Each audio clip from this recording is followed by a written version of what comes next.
here we are at Combat Sports Academy. This is the Warmaster, Josh Barnett. I'm going to teach you one of my top submissions for MMA.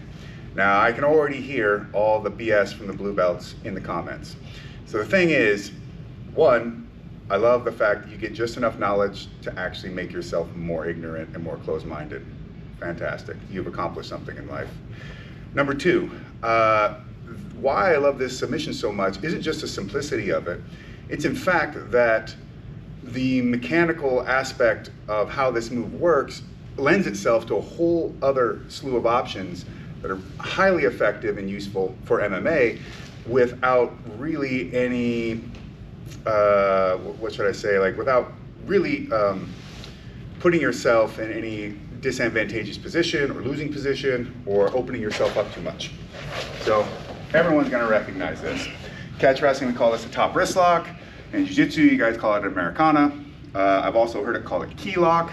Kind of incorrect, but either way, everybody's got to know this move. But I'm sure that there are details in this that you are missing.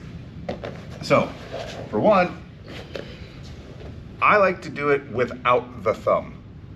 I find this is a lot stronger, especially in the submission aspect, because the first element of all this, but if you do catch it with the thumb, you catch it with the thumb. You know, I'm not going to split hairs about this. But why I'm so adamant about this aspect is that number one, it's the pinning and controlling of the arm and putting it in the top position around his head in a weakened state. If I can break this arm down in a fight, over time now his left arm is less useful. I'm torquing him, I'm stressing him out, but I'm also taking away one of his weapons and I'm taking away one of his frames and one of his grips. Anytime I can remove these options, it's always better for me. Just so happens there's a very simple submission that everybody knows that goes with this. So we'll start off with the submission part. No thumb, 2 fingers on the wrist, 2 fingers on the hand. Pin that son of a gun to the floor. You can even use your head to help pin this down. And there's a lot of different entryways on how to get into this. You can stretch it and come up here. If we're talking MMA, I'm hitting, so he's putting his hand up for defense. That's a way that will bring that hand right to position for you. There's a ton of ways to get into this. No, I'm not going to show them all to you here. You have to go buy the instructional championship catch wrestling arm locks on bjjfanatics.com. Pin this hand to the floor and reach through and lock in on your wrist. Now, one key I like to emphasize is this hand, I want to move it as close to this initial grip because I want to put all my power in the same place so that everything is being driven as close as possible in the direction I want it to with as much force as possible. The other thing I'm going to do here is I'm going to roll my wrist so that my knuckles are aligned with the outside edge here and facing down. So I'm turning this into a hook. So I'll do a classic, just grab it with the thumbs. You see I'm not overwrapping all the way to the knuckles over here, and I'll go straighten your arm out. Straight, come on, come on, come on, come on. He's fighting against fingers. Fingers are not nearly as strong as a hooked arm. So one of the things I like to do with this when I'm teaching it is go, look, lock this in, pin it to the floor, roll your wrist, also roll this wrist as well, because this is a weak position, this is a much stronger mechanical position. Pull it and shorten the arm. Pull your elbows in. Now go straighten your arm out. He's still strong, but much stronger in this position mechanically. Now from here, I will slide my weight down just a little bit because another way of alleviating pressure is, if I'm too high on the head, bridge. Just bridge your hips straight up. Now it's harder for me, it's taking pressure off of that shoulder. I'm not impinging the tendon, the biceps tendon through here, as well as the tendon in the elbow nearly as much because he's alleviating pressure by bringing his hips up, back down. So I want to keep that bridge beaten as much as possible, or at least make it really taxing for him to do it. Shorten these arms up, bring it all in. Again, use your forehead if you have to. Add an extra little helper. Now just sweep it down. And think about tracing his elbow in an arc that actually can go up to the belly button if need be. Because another way of trying to alleviate that pressure is to actually turn towards the submission. I'm sure many of you who have tried this have been in this position at one point. You've been trying to lock this up and they turn towards it and they're looking to grab their own hand. Even still, I can still finish this sub. Get on your side.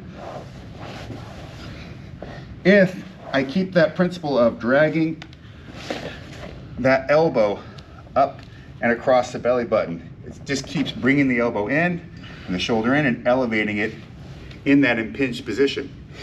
But this is for MMA, we're saying, top submission for MMA. So we've seen this a million times. Oh, it's just a heavyweight move. Look, if you can pin that hand, I have the submission potential. But the other thing I've got, which is why it's great for MMA, is I have a hand pinned to the floor. I'm here, I can switch off, capture my own hand here, and pull his wrist in. Sometimes people's elbows are pretty grimy and chewed up. Start pulling it in like this, and it actually causes a ton of pain, and people will tap from that. But even still, just keeping this thing locked in enough, now I've got a free elbow. Now I've got a back elbow. He straightens his arm out.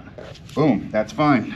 Now I can capture here again. Boom, boom, boom. And now we're playing this little game of chasing this arm down and pinning this hand. I could go wrist lock. I could get all of his fingers here and just start beating the shit out of him. And this is why I like this as an MMA sub, because to get this hand free, he's gonna do things like turn towards me. Well, that's away from me. Try, yeah. Now I have a cross side. Bang, bang, bang. Then I go back to my top wrist lock. He's turning away from me. He's trying to grab his hand. Good. Now I'm under his head. Now I'm getting into the armpit. Bang, bang, bang. I can pin this hand again. Now I get a free shot off. He straightens his arm out. Yeah, there you go. I capture it again. It's just a matter of how this constantly puts itself back into position. He puts his head underneath, so I can't finish here. That's fine. Maybe I will use my thumb and just pull his hand in. Boom, boom, boom. Getting some free shots off. Now, can I keep this guy here indefinitely? With a glove, it does help, but probably not.